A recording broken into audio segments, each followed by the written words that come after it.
Dear students, তোমরা দেখছো always learn YouTube channel. আজ আমি তোমাদের সঙ্গে WBHA মাধ্যমিক মক টেস্ট পেপার্স 2021 এই বইটির ইংরেজি মডেল কোশ্চেন সেট 7-এর সেকশনের রিডিং কম্প্রিহেনশন সিন পোর্শনটাকে নিয়ে আলোচনা করব।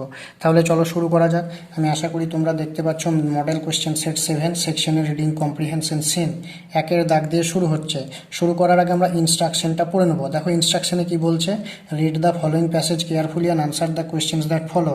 অর্থাৎ নিচের রচনাংশটি বা গ্রন্থাংশটি যত্ন সহকারে পড়ো এবং উত্তর দাও সেখান থেকে যেসব প্রশ্নগুলোকে করা হয়েছে সেগুলোর। তো এটা যেহেতু তোমাদের পাঠ্য বইয়ের অংশ, তাই এটার বাংলা নিয়ে আমি আর আলোচনা করছি না, সরাসরি এখান থেকে যেসব প্রশ্নগুলো করা হয়েছে সেগুলো নিয়ে আলোচনা করছি। একের দাগের এ থেকে কি বলছে দেখো, write the correct alternative to complete the following sentences. সঠিক বিকল্পটি লেখো নিচের বাক্যগুলোকে সম্পূর্ণ করতে। এখানে 5টি প্রশ্ন রয়েছে, প্রত্যেকটার জন্য 1 নম্বর করে রয়েছে, মোট 5 নম্বর। একের দাগেরটা কি বলছে, after reading the letter father seem to be. চিঠিটি পড়ার পরে বাবাকে দেখতে মনে হলো, মানে বাবাকে কেমন দেখাচ্ছিল। Option A joking, option B weeping, option C lamenting, option D getting angry. তোমাদের মধ্যে কেউ কেউ এগুলোর কোনো ট্রিক আছে কিনা সেটার ব্যাপারে আমাকে বলেছিলে, যে যদি কোনো ট্রিক থাকে একটুকু আমাদেরকে বলে দেবেন স্যার। তো আমি বলি সে ধরনের কোনো ট্রিক নেই, মানে এই সব অল্টারনেটিভগুলো, সঠিক অল্টারনেটিভগুলো বেছে নেওয়ার ক্ষেত্রে। তবুও আমি একটা ট্রিক তোমাদের জন্য বলবো, যেটা আমি চেষ্টা করেছি, যে ওই ট্রিকটাকে যদি তোমরা ফলো করো, মানে আমিও দেখেছি সেটাকে অনেকবার ফলো করেছি, অনেক সময় কিন্তু কাজে লেগেছে। তো সেই জন্য আমি তোমাদেরকে সেই ট্রিকটা বলবো। ট্রিকটা হচ্ছে, প্রথমত তোমরা যে প্রশ্নটা দেওয়া থাকবে সেই প্রশ্নটাকে পড়বে। যেমন এখানে যেটা দেওয়া রয়েছে, after reading the letter father seem to be, চেষ্টা করবে এই লাইনটাকে, যে লাইনটা তোমাদের আমি একের দাগের থেকে পড়লাম এইমাত্র, এই লাইনটা প্যাসেজের কোন প্যারাগ্রাফে রয়েছে সেটা খুঁজে বের করার চেষ্টা করবে। তো দেখো, আমরা যদি এই প্যাসেজের প্রথম অনুচ্ছেদটার দিকে লক্ষ্য করি এবং যদি আমরা প্রথম অনুচ্ছেদের প্রথম লাইনটা বাদ দেওয়ার পর যদি দ্বিতীয় লাইনটা পড়ি, তো সেখানে কি পাবো দেখো, আফটার হি ফিনিশড রিডিং বলতে father finished reading it, his eyes looked as if he had been crying. এই যে জায়গাটা আমরা পেলাম, হিজ আইজ লুকড, তো প্রশ্নতে কি বলছে, ফাদার সিম টু বি। দেখো এবার তোমরা যদি এই লাইনটা সরাসরি পেয়ে যাও কোনো অসুবিধা নেই, যদি না পাও তো সেক্ষেত্রে তোমাদের বিকল্পগুলোকে দেখতে হবে, যে বিকল্পগুলোতে যে শব্দগুলো বা উত্তরগুলো দেওয়া রয়েছে সেই উত্তরগুলোর মধ্যে কোন শব্দটা তার সেই লাইনের, মানে সেই প্যাসেজই বলবো আমি, প্যাসেজ নয়, প্যারাগ্রাফের আগের লাইন বা পরের লাইন বা পরের অনুচ্ছেদ কিংবা আগের অনুচ্ছেদে কোনো একটা জায়গায় রয়েছে কিনা। তো আমি সেই জায়গাটা তোমাদের দেখানোর চেষ্টা করছি। দেখো এখানে কি বলছে, after he finished reading it his eyes looked as if he had been crying. তো দেখো এখানে কিন্তু ক্রাইংয়ের কথা বলা আছে, আর এখানে কিন্তু যে বিকল্পগুলো দেওয়া রয়েছে সেখানে রয়েছে joking, weeping, lamenting, getting angry, lamenting, joking, এগুলো কিন্তু কোনো কিছুই আমরা পাচ্ছি না। কিন্তু উইপিং মানে হচ্ছে কান্নাকাটি করা, আবার ক্রাইং শব্দটার অর্থও হচ্ছে মানে কান্নাকাটি করা। তো সেক্ষেত্রে আমরা কিন্তু এইভাবে বুঝে নিতে হবে আমাদেরকে, যে এখানে সঠিক উত্তর হয়ে যাবে অপশন বি। এটা মোটামুটি তোমরা ফলো করতে পারো। তাহলে প্রথমত দেখবে যে লাইনটা কোন প্যারাগ্রাফে রয়েছে বা কোন অনুচ্ছেদে রয়েছে, সেই অনুচ্ছেদের আগে পরে বিকল্পগুলোর মধ্য থেকে যে উত্তরগুলো দেওয়া রয়েছে সেই উত্তরগুলোতে যেসব শব্দ ব্যবহার করা হয়েছে সেই শব্দগুলো রয়েছে কিনা, সেটা প্যাসেজের প্যাসেজ না, মানে যে প্যারাগ্রাফে লাইনটা, যে প্যারাগ্রাফ থেকে লাইনটা দেওয়া হয়েছে সেই প্যারাগ্রাফের আগের পরের লাইনগুলোতে বিকল্পগুলোতে যেসব শব্দগুলো প্রয়োগ করা হয়েছে সেই শব্দগুলোর কোনো একটা রয়েছে কিনা। যদি রয়ে যায় তাহলে কোনো অসুবিধা নেই আমাদের বেছে নিতে, আর যদি সরাসরি লাইনটা পেয়ে যাও সেক্ষেত্রেও আর কোনো অসুবিধা থাকবে না। তো মোটামুটি আমরা এক্ষেত্রে লাইনটা কিন্তু পেয়ে যাচ্ছিলাম। After he finished reading it his eyes looked as if he had been crying.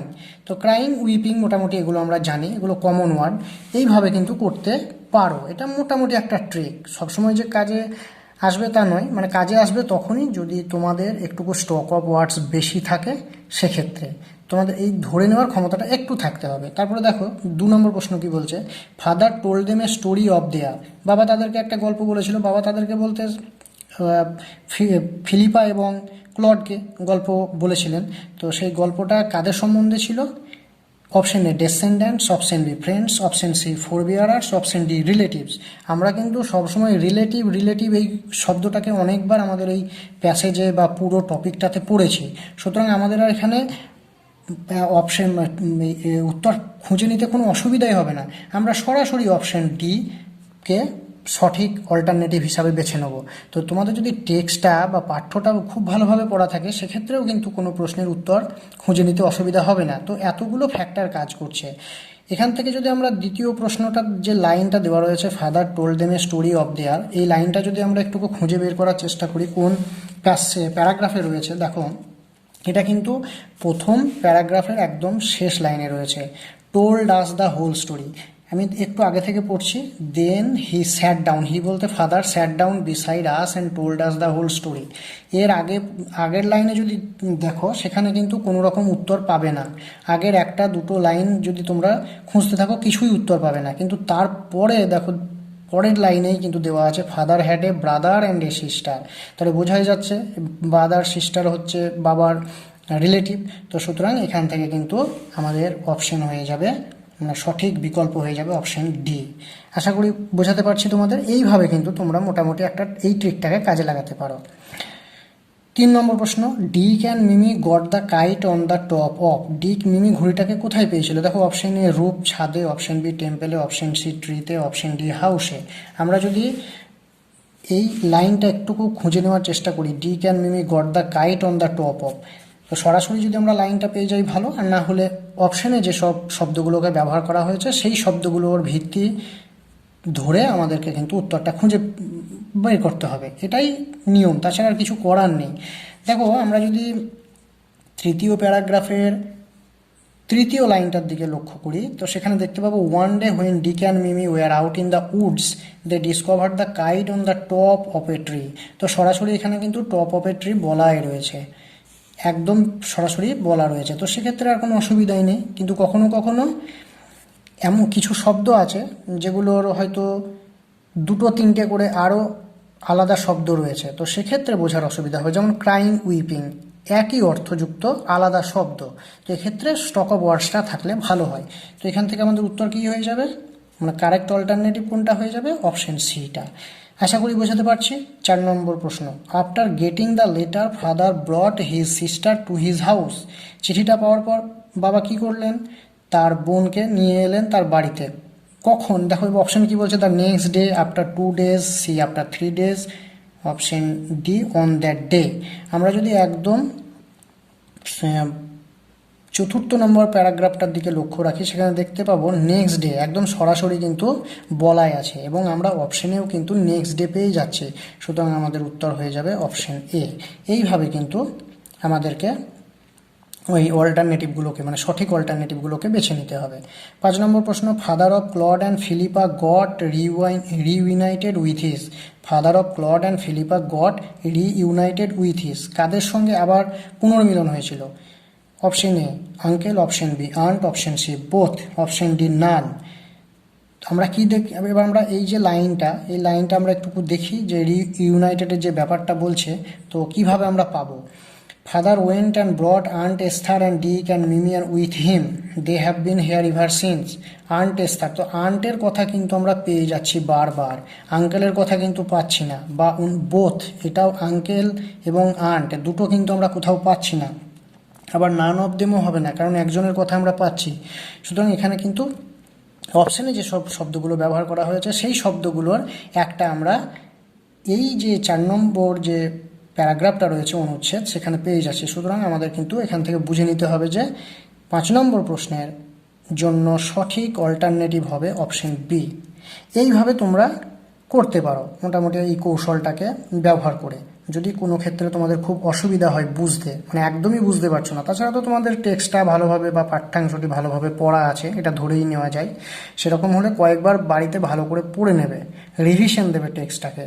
তো বারবার যদি ভালোভাবে রিভিশন দিতে থাকো, একটুকু মনোযোগ সহকারে রিভিশনটা দেবে, যাতে করে কোনো শব্দ তোমাদের রিভিশনের বাইরে চলে না যায়। সমস্ত শব্দের অর্থটা মোটামুটি জেনে রাখার চেষ্টা করবে। প্রয়োজন পড়লে একটু ডিকশনারি ফলো করো। এইভাবে করো, আশা করি তোমাদের পরীক্ষাতে কোনো অসুবিধা হবে না। এবার আমরা যেটা করব, একের দাগের বি কি বলছে, complete the following sentences with information from the text. অর্থাৎ এখানে যেসব নিচে কিছু বাক্য দেওয়া রয়েছে সেই বাক্যগুলো সম্পূর্ণ বাক্য নয়, সেই বাক্যগুলোকে সম্পূর্ণ করতে হবে। এই যে পাঠ্যটি দেওয়া রয়েছে এই পাঠ্য থেকে তথ্যকে খুঁজে নিয়ে। তো প্রথমে যে এবার এখানে কতগুলো প্রশ্ন দেওয়া রয়েছে, 3টে প্রশ্ন দেওয়া রয়েছে, প্রত্যেকটার জন্য 1 নম্বর করে, মোট 3 নম্বর।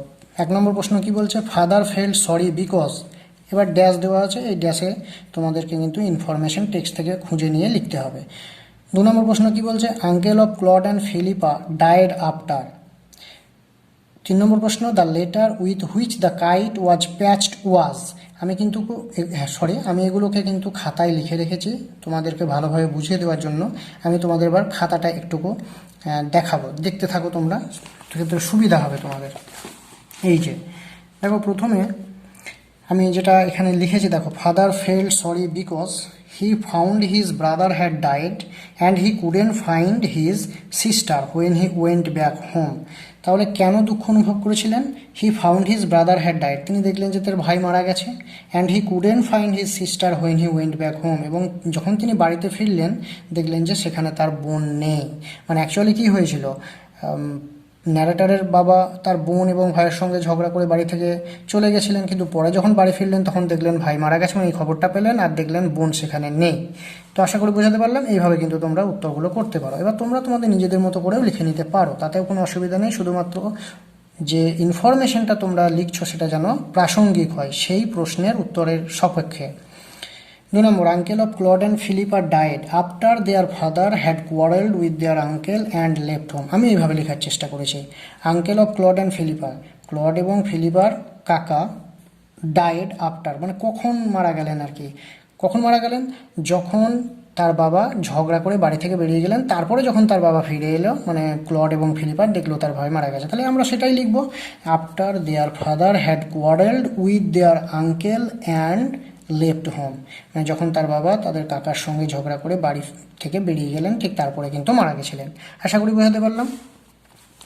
3 নম্বর, the letter with which the kite was patched was. তোমরা সকলেই জানো যে ঘড়িটাতে একটা চিঠি ছাঁটানো হয়েছিল, সে তাপ্পি দেওয়া হয়েছিল, মানে যে গর্তের সৃষ্টি হয়েছিল ছিঁড়ে গেছিলো, যেটা কনুই লেগে পাথরের উপরে যখন পড়ে গিয়ে কনুই লেগে যায়, তো সেই সময় কিন্তু ঘড়িটা ছিঁড়ে যায়।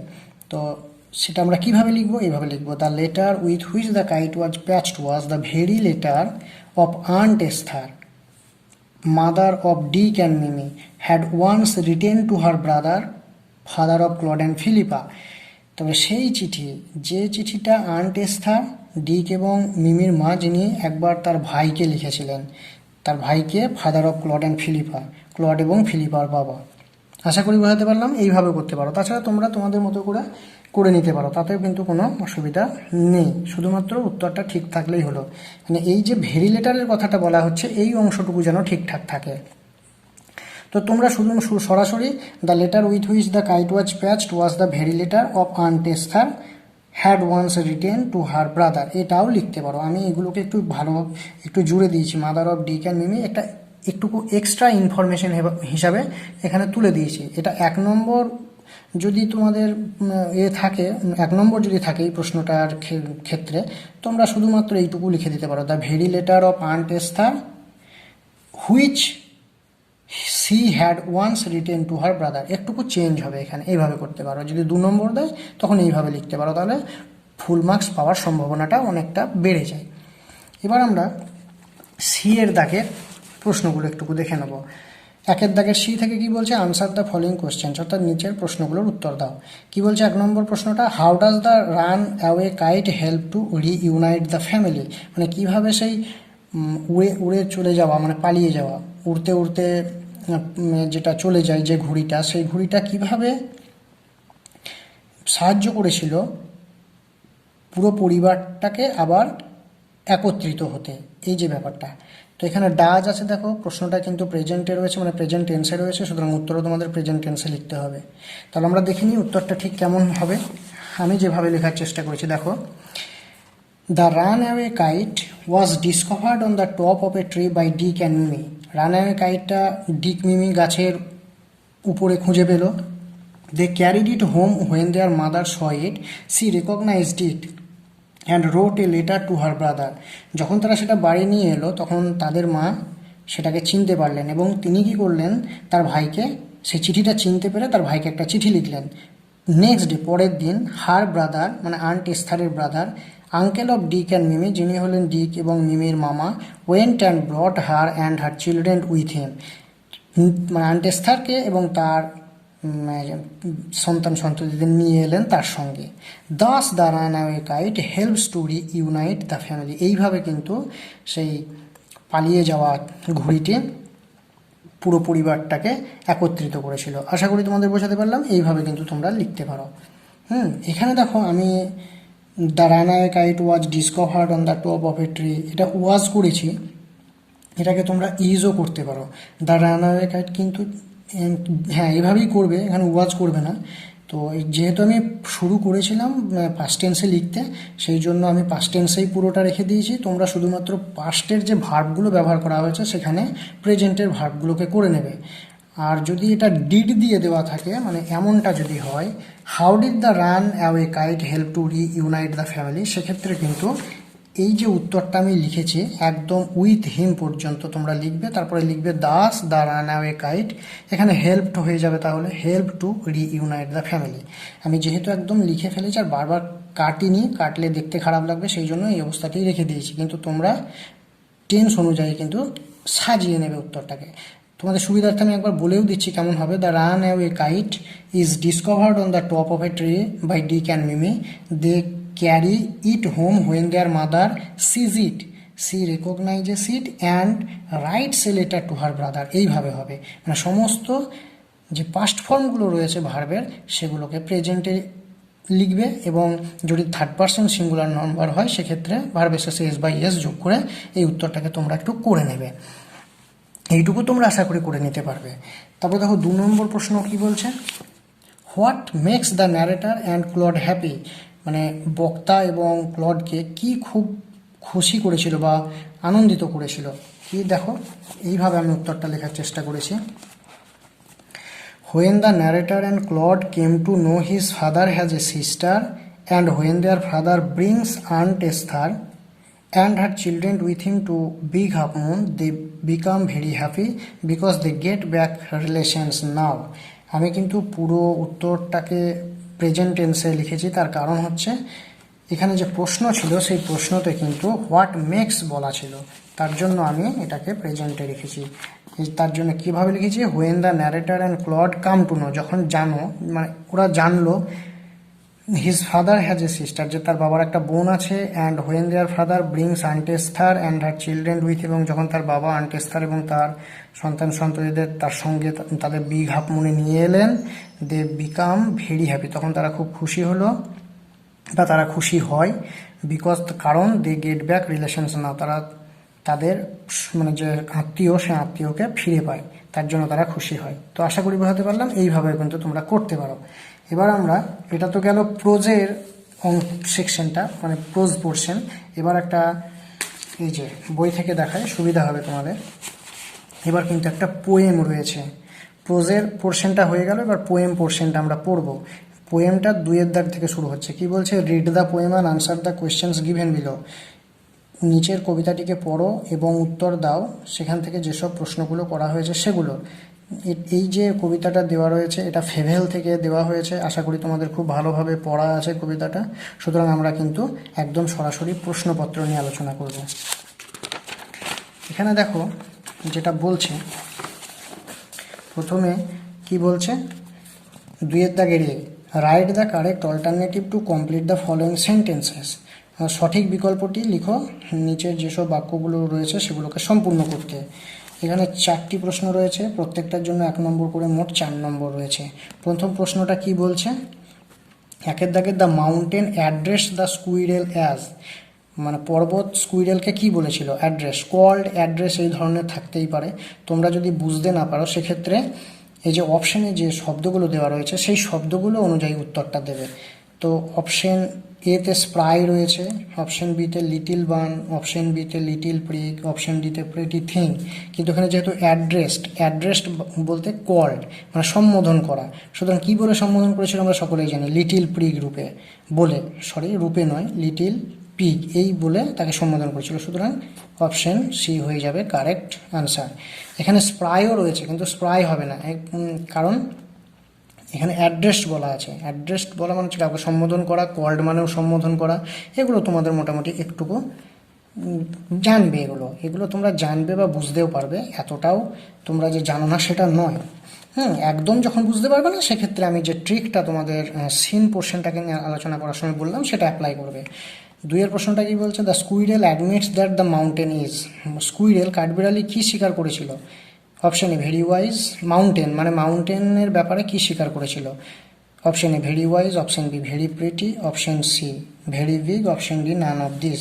স্কুইরেল বা কাঠবিড়ালি কিন্তু স্বীকার করে নিয়েছিল যে পর্বত খুব কি বড়, এটা আমরা জানি, এবং এই ভেরি বিগ কথাটাও কিন্তু আমরা কবিতার মধ্যে পেয়েছি।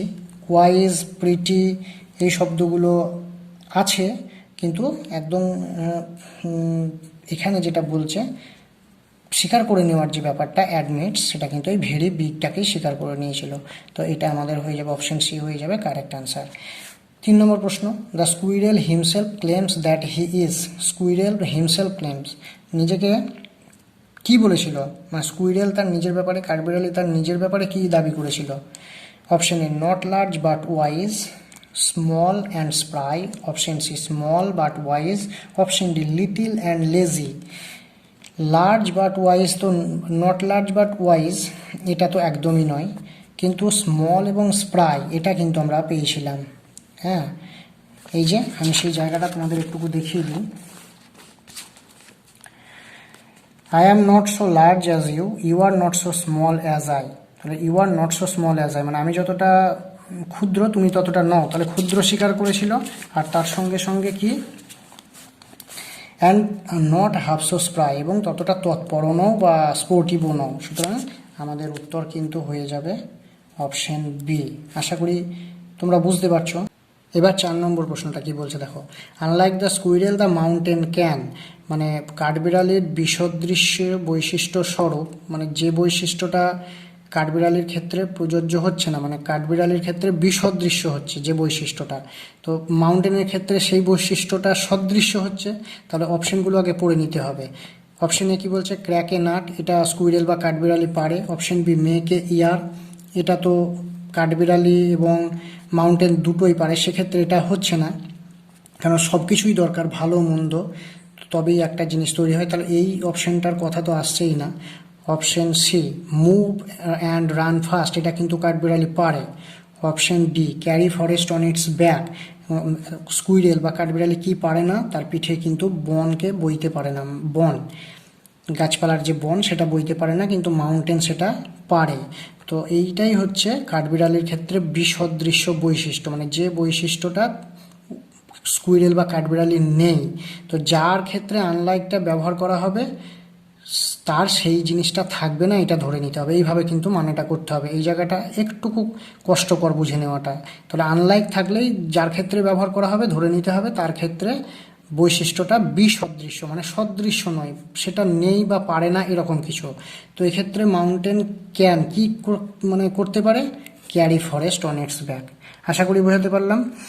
এবার আমরা বিয়ের দাগ মানে 2 দাগের বি থেকে কি বলছে, আনসার দ্য ফলোইং কোশ্চেন্স, নিচের প্রশ্নগুলোর উত্তর করো। 1 নম্বর প্রশ্নটা কি বলছে, what message does the squirrel point out in this poem, মানে কি বার্তা কাঠবিড়ালি এই কবিতাতে দিতে চাইছে।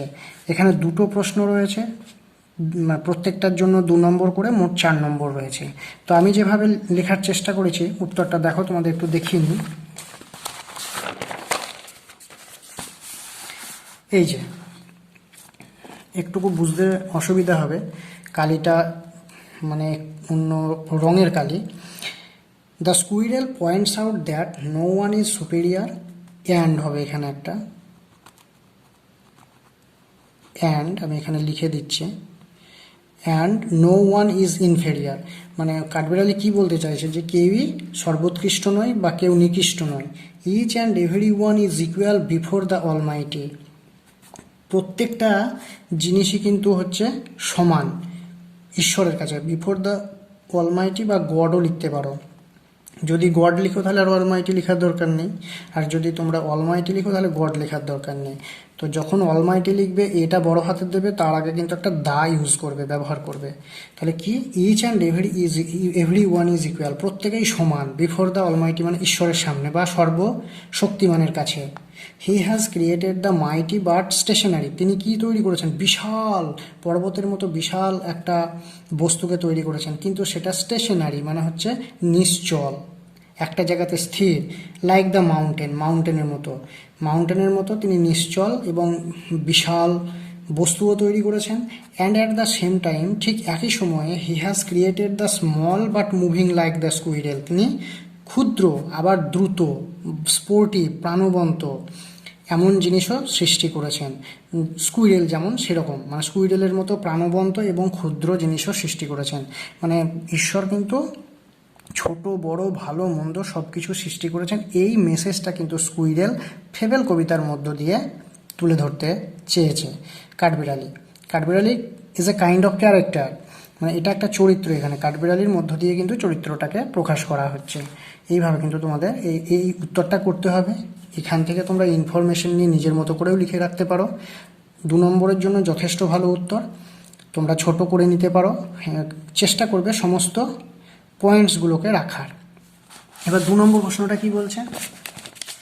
2 নম্বর প্রশ্নটা, what is the difference between the squirrel and the mountain, কাঠবিড়ালি এবং মাউন্টেনের মধ্যে পার্থক্যটা কী? এটা কিন্তু আমরা দেখেছি, সেই পার্থক্যগুলো আমরা কবিতাতে পড়েছি, সেগুলোই আমরা লিখবো। শুধুমাত্র আমাদের একটুকু সাজিয়ে গুছিয়ে নিতে হবে। এখানে ইজ ব্যবহার করা হয়েছে, সুতরাং প্রেজেন্টে রাখবো। আগেরটাতেও ডাজ ব্যবহার করা হয়েছিল, প্রেজেন্টে ছিল, প্রেজেন্ট টেন্সে ছিল প্রশ্নটা, আমরা কিন্তু উত্তরটাকে প্রেজেন্ট টেন্সেই লিখেছি। এবার 2 নম্বর প্রশ্নের উত্তরটা দেখে নিই ঠিক কেমন হবে। এই যে দেখো, আমি যেভাবে লেখার চেষ্টা করেছি, দ্য 2 ডিফারেন্সেস, এখানে 2টো ডিফারেন্স কিন্তু আমরা পেয়েছিলাম। যদিও প্রশ্নতে একটা ডিফারেন্সের কথা বলা হয়েছে, তোমরা একটাও লিখে দিতে পারো, কিন্তু আমি দুটোই লিখে দিলাম তোমাদের সুবিধার্থে। কোনো কোনো জায়গায় দুটোও চাইতে পারে, দুটো চাইলে তোমরা একটা করে নিতে পারবে, কিন্তু দুটো জানা না থাকলে তোমরা সেক্ষেত্রে করতে পারবে না। তাই আমি দুটোই দিয়ে দিয়েছি, একটাকে বাদ দিয়ে দিলেই একটা হয়ে যাবে।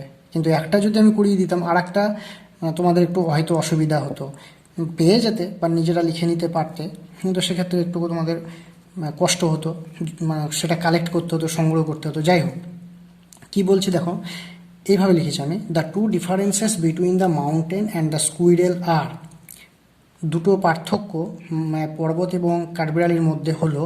এখানে আমরা কি করতে পারি, আর বলে 1 নম্বর একটা হাইফেন দেবো, দিয়ে 1 নম্বর দেবো, এইভাবে লিখে দেবো, দিয়ে বড় হাতের লিখব দা। যখন 1 নম্বর দিচ্ছি তখন কিন্তু টিটা বড় হাতের হবে, কারণ নতুন করে আবার বাক্যটা শুরু হচ্ছে। The mountain is very big, পর্বত অনেক বড়। And the squirrel is small, কিন্তু এবং কাঠবিড়ালি ছোট। এখানে বাটও লিখতে পারো তোমরা আমি সকলের জন্যই বলছি। The mountain is very big and the squirrel is small, the mountain is very big but the squirrel is small, এইভাবেও করতে পারো। এখানে অ্যান্ডও দিতে পারো, বাট দিতে পারো, তাতে কোনো অসুবিধা নেই। তাহলে পর্বত খুব বড়, কাঠবিড়ালি খুব ছোট। 2 নম্বর, ফুল স্টপ দিয়ে দিলাম, 2 নম্বর লিখব। The mountain can't crack a nut like the squirrel and the squirrel can not carry forest on its back like the forest. Sorry, এই জায়গাটা মাউন্টেন হবে, আমি বলে দিচ্ছি। The mountain can't crack a nut, মানে পর্বত কি করতে পারে না, একটা বাদাম ভাঙতে পারে না, যেভাবে কাঠবিড়ালি ভাঙতে পারে, লাইক দ্য স্কুইরেলের মতো বা কাঠবিড়ালির মতো। And the squirrel can't carry forest on its back like the mountain, আর স্কুইরেল কি করতে পারে না, তার পিঠে করে বনকে বহন করতে পারে না মাউন্টেন বা পর্বতের মতো। এই যেখানে ফরেস্ট লিখেছি, এটা ফরেস্ট হবে না, এটা মাউন্টেন হবে, MOUNTAIN। এইভাবে কিন্তু তোমরা উত্তরগুলোকে লিখতে পারো। আশা করি তোমাদের কিছুটা হলেও কাজে আসবে, তোমরা নিজেরাও চেষ্টা করো। এখান থেকে যদি কোনো অসুবিধা হয় আমাকে অবশ্যই কমেন্ট সেকশনে জানাবো। না, তোমরা সকলে খুব ভালো থাকো, সুস্থ থাকো। আবার তোমাদের সঙ্গে দেখা হবে নতুন একটা ভিডিওতে।